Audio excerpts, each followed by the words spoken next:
Al Señor. Estamos en Lucas capítulo 19 y vamos a ver entonces desde el versículo 28.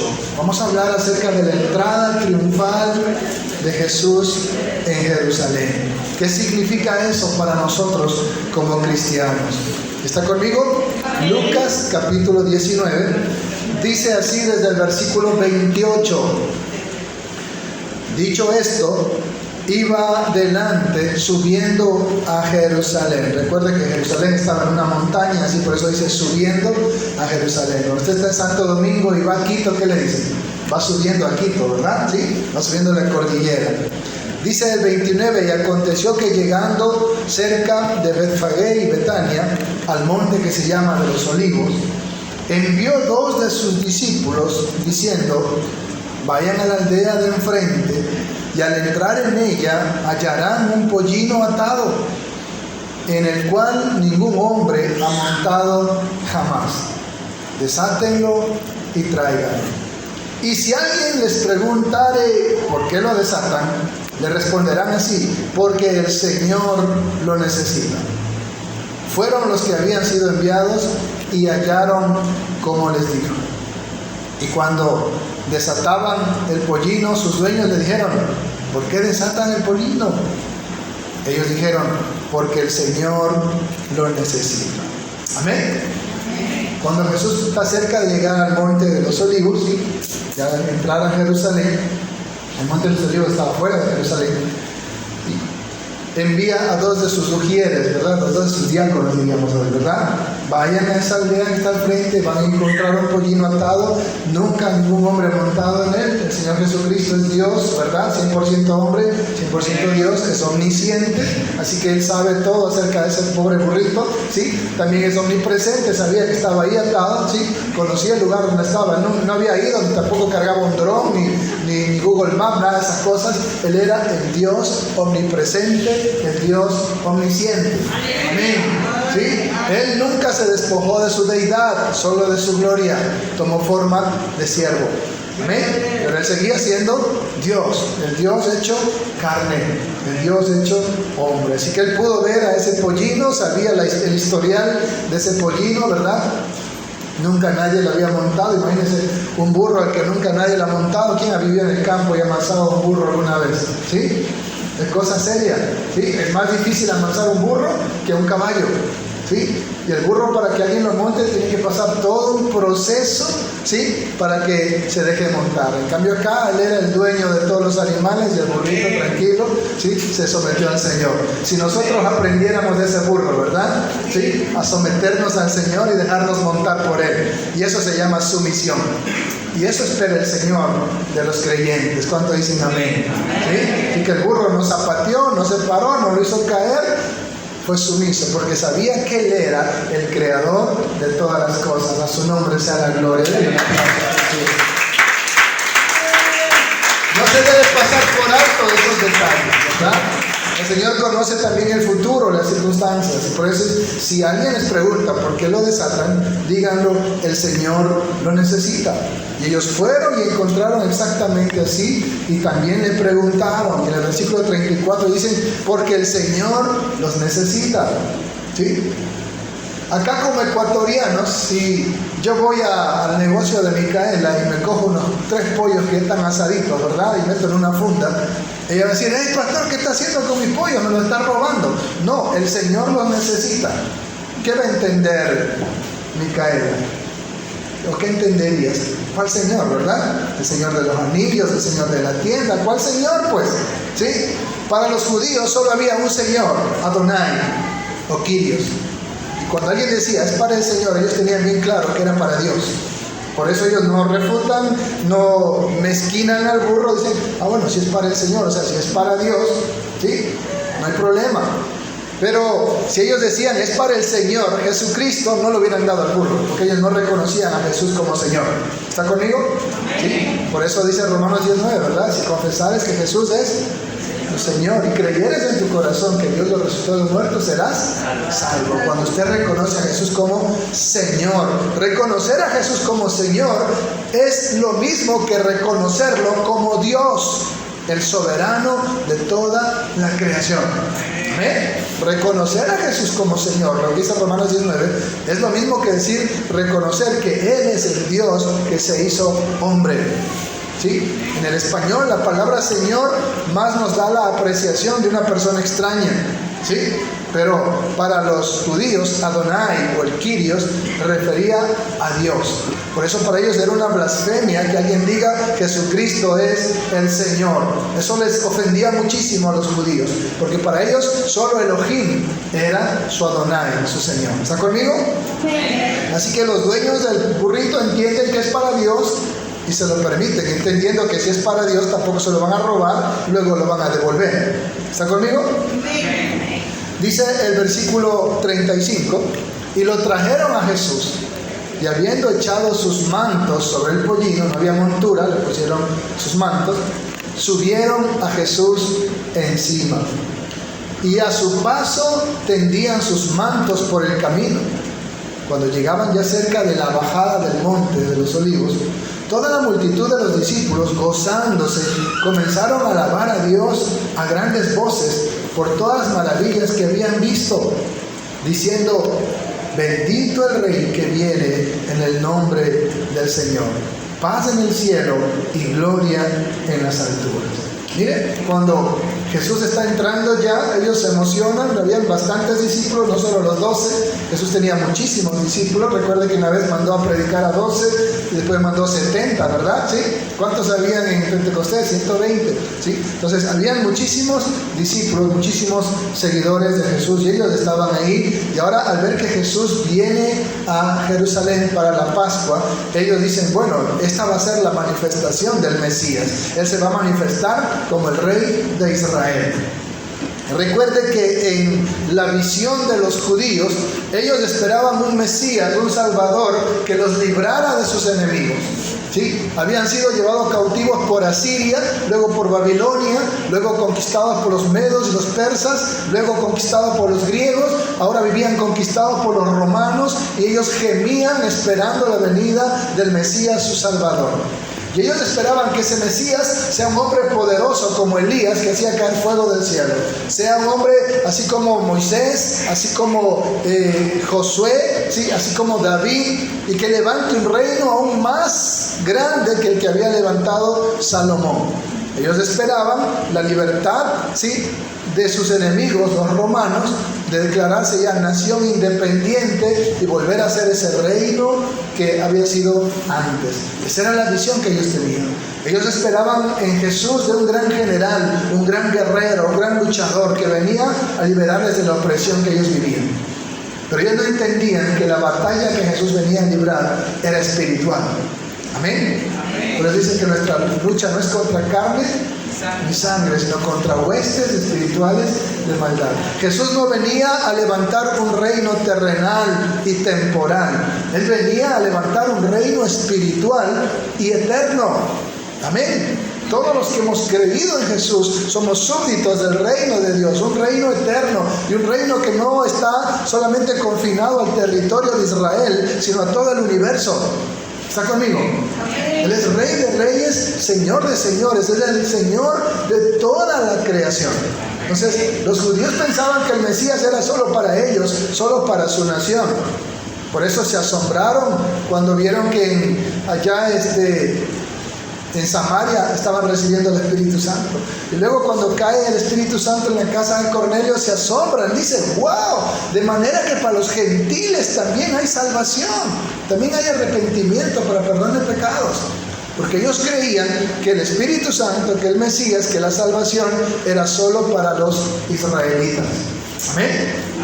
Ellos llamaban extranjeros, inmundos, pecadores a cualquiera que no era israelita y no tenían contacto con ellos, y decían: la salvación no es para ellos, más bien nosotros los vamos a echar fuera. Esa era la idea que ellos tenían del reino de Dios, y ellos creen que ese reino ya en ese momento se iba a instaurar con Jesús entrando a Jerusalén. Jesús, que había multiplicado los panes y los peces, que había sanado leprosos, había abierto los ojos a los ciegos, ¿sí? Había resucitado muertos, ahí estaba Lázaro, ahí estaba el hijo de la viuda de Naín, la hija de Jairo.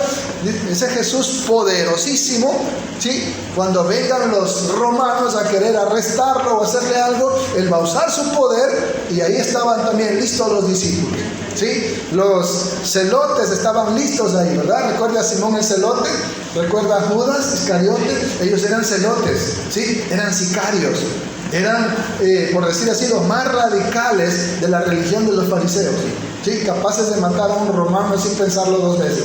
Y ellos estaban listos para ser parte ya del ejército de Jesucristo para combatir a los romanos. Esa era la idea que ellos tenían cuando Jesús está ahí entrando a Jerusalén. Estaban totalmente equivocados, estaban totalmente perdidos en los planes y los propósitos de Dios. ¿Está conmigo?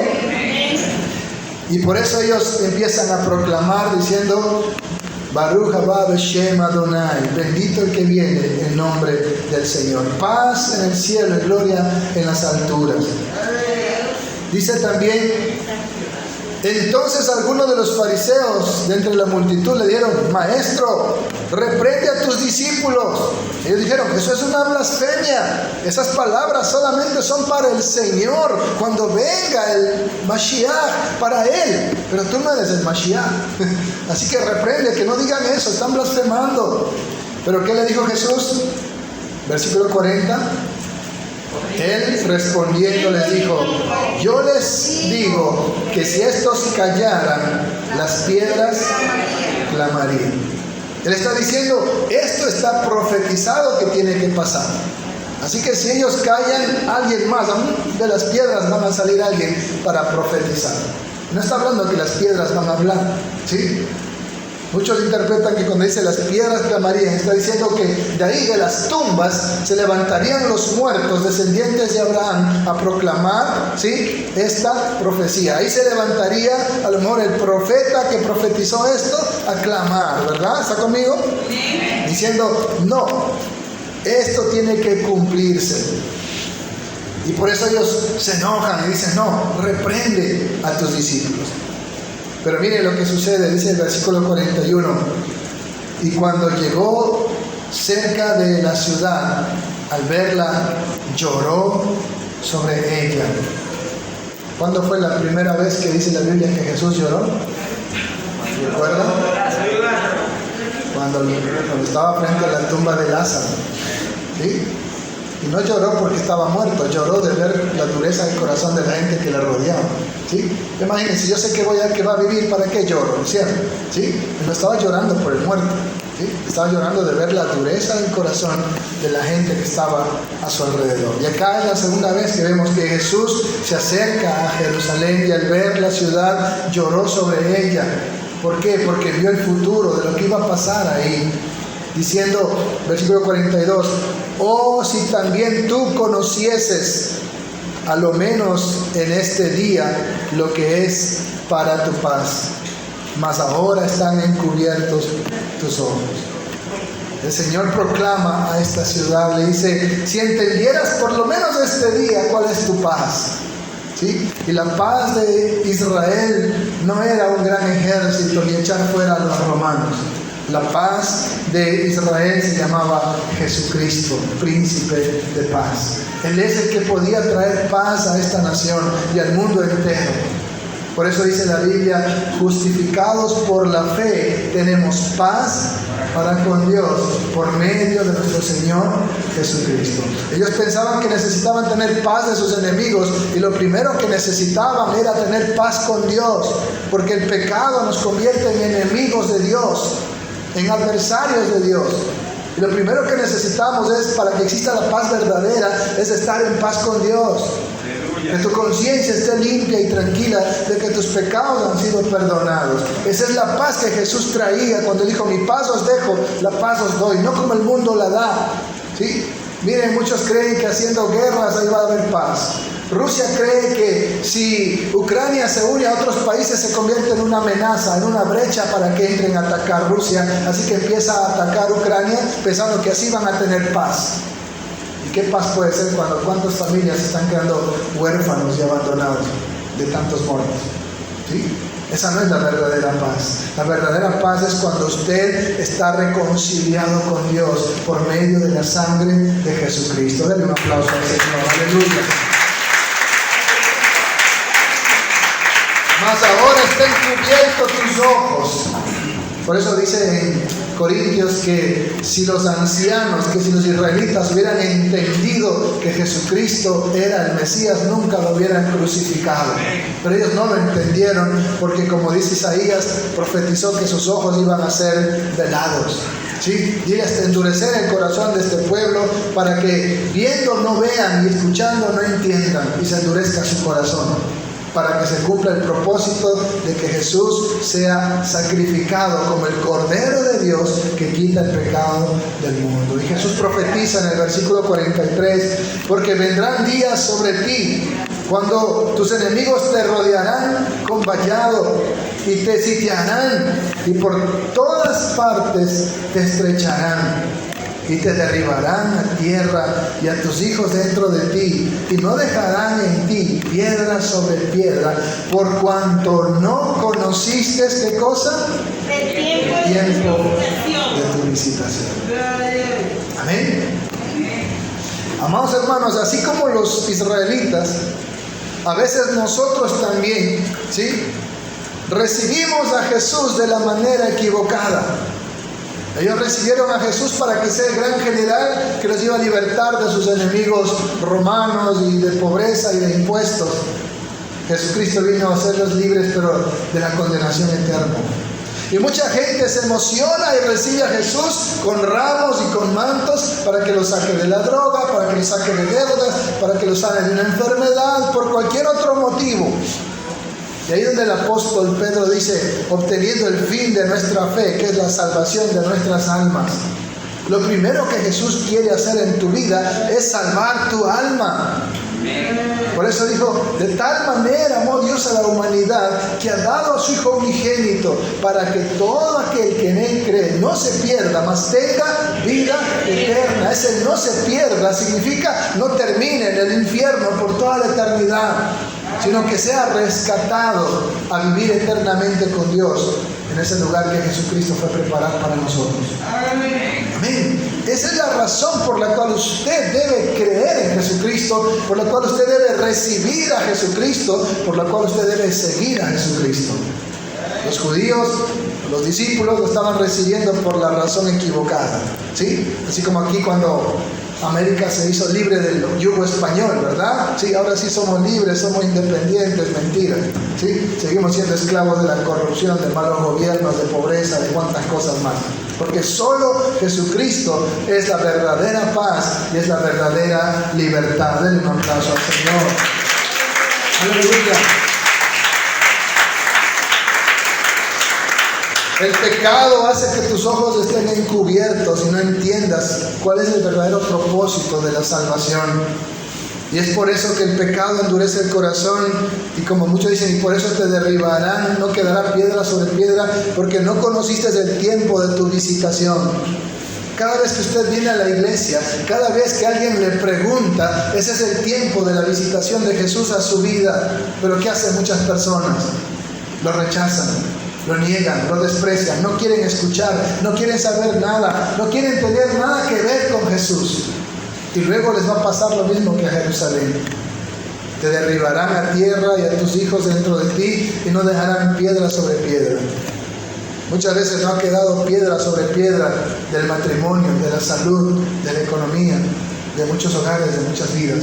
Pero sobre todo, el día que venga el juicio de Dios y sea lanzado a ese fuego eterno, ese será, cuando dice serás derribado a tierra, porque no conoció, porque no estuvo atento, porque no estuvo pendiente, porque no le dio importancia a ese día de la visitación.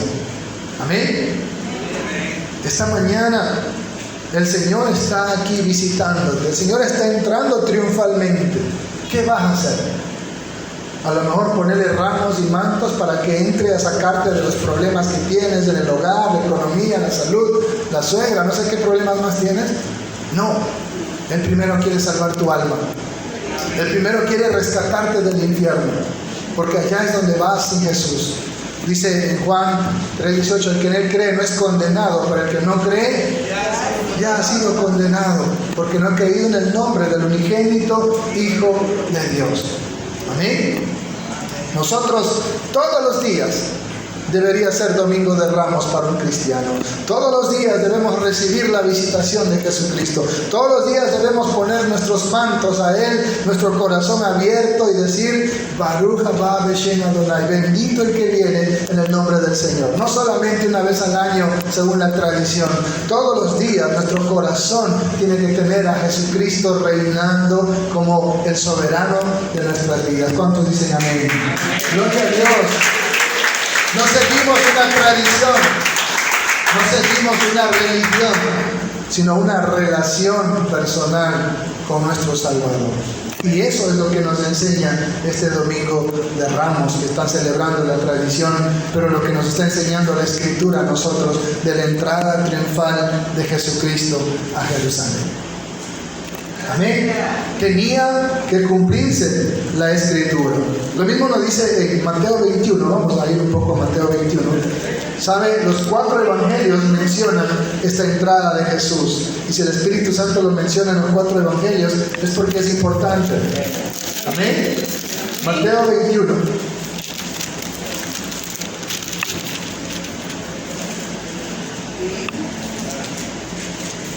El versículo 4. Esto no lo dice Lucas, pero es importante complementar todo lo que el Espíritu Santo inspiró. ¿Ya lo tienen? Amén.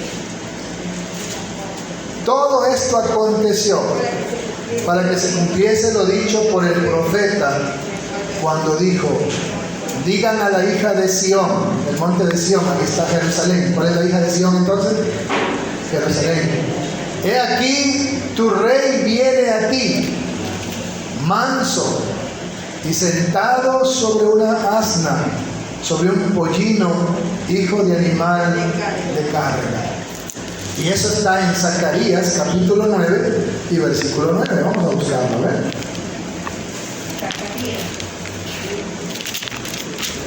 Antes de Malaquías, ahí está Zacarías, ¿no? El penúltimo libro. Zacarías 9:9 dice, alégrate mucho, hija de Sión, da voces de júbilo, hija de Jerusalén. He aquí tu rey vendrá a ti justo y salvador, humilde y cabalgando sobre un asno, sobre un pollino, hijo de asno. Amén. ¿Sabe?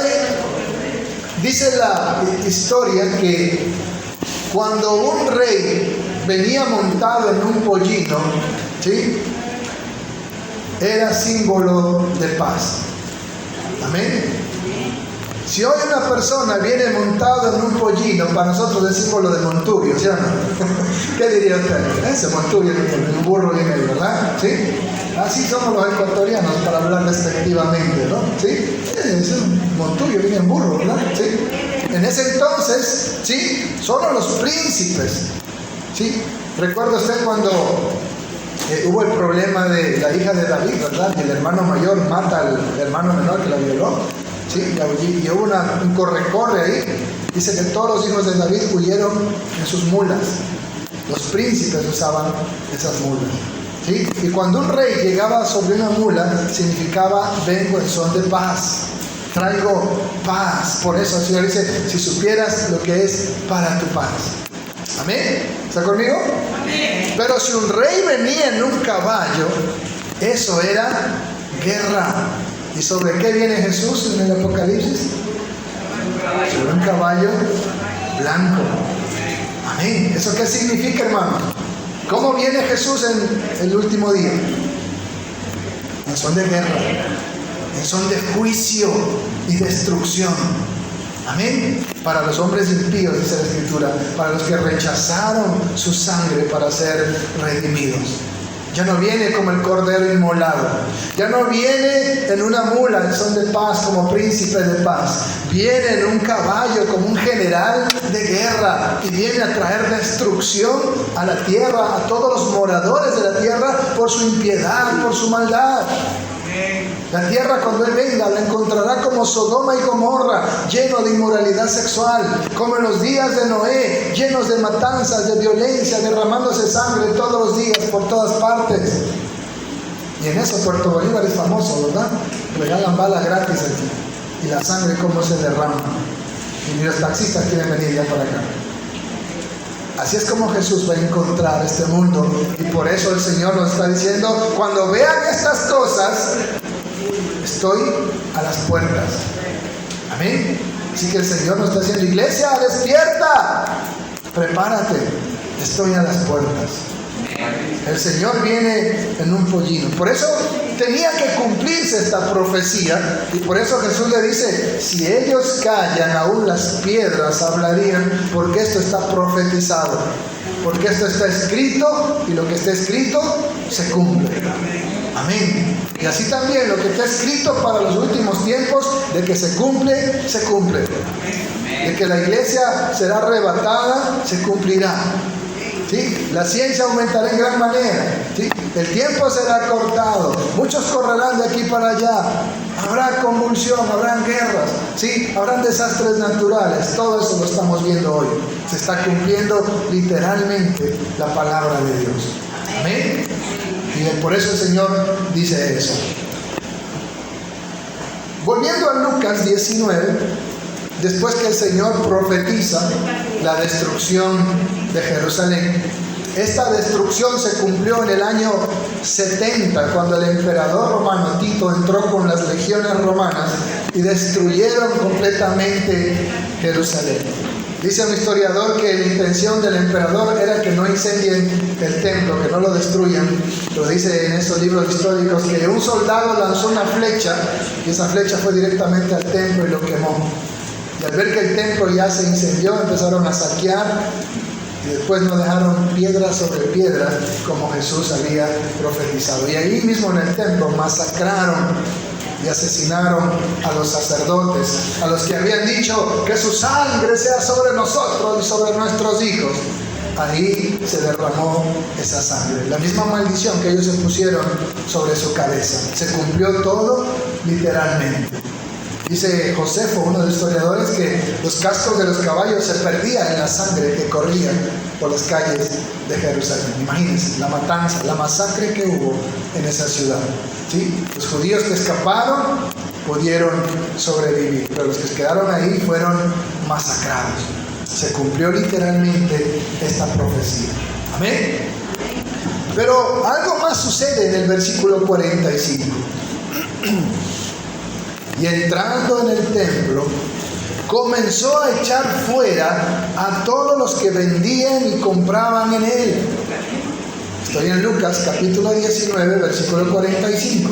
Versículo 46, diciéndoles, escrito está, mi casa es casa de oración, mas vosotros la habéis hecho cueva de ladrones. Aquí está el problema, hermanos. Qué lindo es recibir a Jesús. Me viene a salvar, me viene a ayudar, me viene a dar trabajo, me viene a salvar mi matrimonio, viene a hacer muchos milagros en mi vida. Lo recibo con mantos, lo recibo con palmas, lo recibo con ramos. Pero cuando Él entra en tu vida, empieza a sacar la escoria. Y ahí donde Jesús te incomoda y dices, no, esto no es para mí. Yo no pensaba que ser cristiano era eso. Cuando Jesús te dice, ahora tienes que dejar esa vida de fornicación y tienes que casarte. Ahora tienes que dejar el adulterio y abandonar a esa mujer y ser fiel a tu esposa. Ahora tienes que darle al Señor lo que es del Señor y dejar de robarle a Dios. Y entonces Jesús empieza a estorbarnos y nos molesta tanto que la próxima semana vamos a decirle, crucifíquenlo. Crucifíquenlo. ¿Cómo lo recibieron? Con mantos, con gozo. Pero cuando Él empieza a poner orden en la casa, ¿qué hicieron? Crucifíquenlo. Por eso es que la gente rechaza a Jesucristo. Porque cuando Él viene a sacar la escoria. Porque de ahí nos tomó, de lo vil y menospreciado del mundo. De la escoria del mundo nos tomó. Y viene a limpiar esa escoria. Y ahí es donde a muchos les estorba Jesucristo. Ahí es donde a muchos les molesta su sola presencia y los rechazan y dicen, esto no es para mí, crucifíquenlo. Eso fue lo que pasó aquí con Israel. Querían un libertador, ¿sí? Así como la gente quería que se vaya el COVID para que se abran las discotecas, para que se abran los burdeles, para que se abra toda la maldad y volver a la maldad. No querían sobrevivir al COVID o sanarse para buscar de Dios en gratitud que están vivos. No, para volver a su maldad. Y ustedes pueden ver, ¿sí? ¿Cuántos van a la iglesia? Muy pocos. ¿Cuántos fueron al estadio? Reventando ese estadio de idólatras ahí, adorando el fanatismo, pero no buscan de Dios. Se fue el COVID a los estadios, a las fiestas, ¿sí? Y a cuántas cosas más. Aquí en Machala ya están organizando un poco de cosas, ¿sí? Y incluso invitan a cantantes cristianos para que aperturen cosas seculares. Qué tristeza. Se mezcla la luz con las tinieblas. Y amados hermanos, ahí es donde Jesucristo nos estorba y la gente empieza a decir, crucifíquenlo. Porque Él va a entrar en tu vida y va a poner orden en tu vida, va a sacar las tinieblas porque Él es luz. Amén. Y no les gustó a ellos que viniera a dañarles el negocio. Si hoy Jesús entrara a muchos templos, ¿qué pasaría? ¿Qué encontraría? No me imagino qué encontraría en esos famosos que salen en televisión, que tienen yates, que tienen jet privado, que se llevan una vida de lujo y que para ir a predicar en un país cobran desde $70,000 para arriba y tienen que ir a un hotel 5 estrellas y hasta el agua la marca que ellos pidan. ¿Cómo lo sacaría Jesús del templo a esta gente? Cueva de ladrones. ¿Se imagina si fuera ya pare de sufrir? ¿Qué diría el Señor Jesús? ¿Sí? ¿Se imagina si entrara a una iglesia católica? ¿Qué diría el Señor Jesús? Sacaría patadas a todos esos muñecos que tienen ahí adorando. Y si entraría en nuestro templo, no estoy hablando de este edificio, porque nosotros somos el templo del Espíritu Santo. ¿Qué encontraría Jesús dentro de tu templo, que eres tú? ¿Encontraría rapiña? ¿Encontraría que es una cueva de ladrones? ¿Qué encontraría el Señor? Qué hermoso es que Jesús no tenga nada que limpiar de tu templo, sino que Él se sienta feliz de vivir en tu corazón. Pero por eso muchos rechazan a Jesús y gritarían, no, a este mejor crucifiquémoslo porque vino a dañar el negocio. Y eso es lo que dijeron los fariseos. Si este sigue jalando gente, van a venir los romanos, van a destruir nuestro santuario y nos quedamos sin chamba, sin reputación. ¿Qué podemos, sin templo? ¿Qué hacemos los sacerdotes? ¿Y de dónde sacamos plata si no hay diezmos, ni ofrendas, ni sacrificios? ¿De qué vivimos? No, hay que matar a este Mesías porque nos está arruinando el negocio. Y por eso lo mataron. Por eso Él dice, escrito está, mi casa es casa de oración, mas vosotros, ¿qué le han hecho? Cueva de ladrones. Comenzó a echar fuera a todos los que vendían y compraban de él. ¿Sí? ¿Sabe? Era un negociado redondo. Decía, usted traía sus borreguitos, sus ovejitas, sus vaquitas, sus palomas, ¿sí? Y entregaba al Señor. ¿Qué hacían los sacerdotes? No los sacrificaban, los pasaban por otra puerta y los revendían en otro lado. ¿Por qué? Porque la ley de Dios decía, si tú vives en Quito, si tú vives en Guaranda, si tú vives en Esmeraldas y vas a Machala, por decir así, donde está el templo, y no puedes ir jalando tu vaquita, tu corderito tanta distancia, véndelo. Y llevas el dinero a la casa del Señor y ahí compras una oveja, una vaca. Así que venía la gente con el dinero que habían vendido en Galilea, en otros lados, ¿verdad? Y venían trayendo soles, pesos, bolívares. Y los sacerdotes decían, ese dinero es inmundo, no los podemos aceptar. Ah, pero aquí al ladito cambian las monedas. Y ahí tenían sus cambistas. Era el negocio redondo. Y ahora que ya habían cambiado por monedas que no eran inmundas, tocaba ir a comprar una vaquita, o si eran pobres, una palomita, un corderito. ¿Y dónde lo compramos? Acá a la otra vuelta tenemos todo lo que ustedes quieran. Ese era el negocio de los sacerdotes del templo. Redondo, Tenían las monedas para cambiar, monedas extranjeras inmundas. Acá le damos monedas en Jerusalén, ¿sí? Como acá el dólar, ¿sí? Y ahora para comprar animales para los sacrificios, no tenía que ser cualquiera, tenía que ser primicias, los más gordos. Sí, acá a la vuelta lo tenemos. Revendían los animales que la gente del lugar llevaba, ahora ellos los revendían a los que venían de lejos. Y por eso Jesús le dice: ustedes han hecho de mi casa una cueva de ladrones. Hoy en día aún pasa eso, donde muchas congregaciones, muchas religiones hacen mercadería de la fe, hacen negociado de la fe. Te ponen un ídolo de yeso ahí y que la gente le ponga dinero para que te haga un milagrito. ¿Y cuántas cosas no hacen? O te dicen: pacta, siembra, ¿sí? Para que recibas tanto, pon un sobre de 1,000, de 5,000 y Dios te va a dar más. Vende tu carro, tu refrigeradora y trae ese dinero acá y pacta. Y siguen esquilando a las ovejas con engaños, con mentiras, haciendo mercadería de la fe. Es por eso que la gente que no es cristiana dice: no, es que esos cristianos viven eso, roban los diezmos, los pastores son unos ladrones, los pastores hacen esto, los pastores son ricos, ¿sí? No sé si será cierto, ¿sí? Bueno, mi esposa dice que yo soy rico, no sé por qué me dirá, ¿verdad? ¿Sí? Pero yo soy chido, hermano, ¿sí? Rico de la bendición del Señor, no se vaya por otro lado, ¿no? ¿Sí? Rico de las bendiciones del Señor. Pero, hermanos, no se puede tapar el sol con un dedo. Si existen pastores ladrones, si existen religiones que explotan a sus seguidores, ¿sí? Incautos. Todo eso sí existe, aún existen cuevas de ladrones. Pero haciendo a un lado a las religiones, a los grupos religiosos, vamos al templo, que somos nosotros el templo de Dios. ¿Acaso mi vida es una cueva de ladrones? Si usted es vago y solo pasa durmiendo, usted es un ladrón que le roba el tiempo a Dios. ¿Sí o no? Empecemos por ahí. Si usted no le da a su esposa, a sus hijos lo que debe darles, usted es un ladrón. Hay muchos que tienen que ir a la cárcel para darle de comer a sus hijos, ¿sí? Y si usted le roba lo que es de Dios, ¿sí? Por su pretexto de que el pastor es el que se engorda con eso, usted le está robando a Dios, no al pastor. Amén. Amén. Si Jesús entrara hoy a nuestro templo, encontraría un santuario o una cueva de ladrones. Y si Jesús entrara hoy a nuestra congregación, ¿qué encontraría, hermanos? Amén.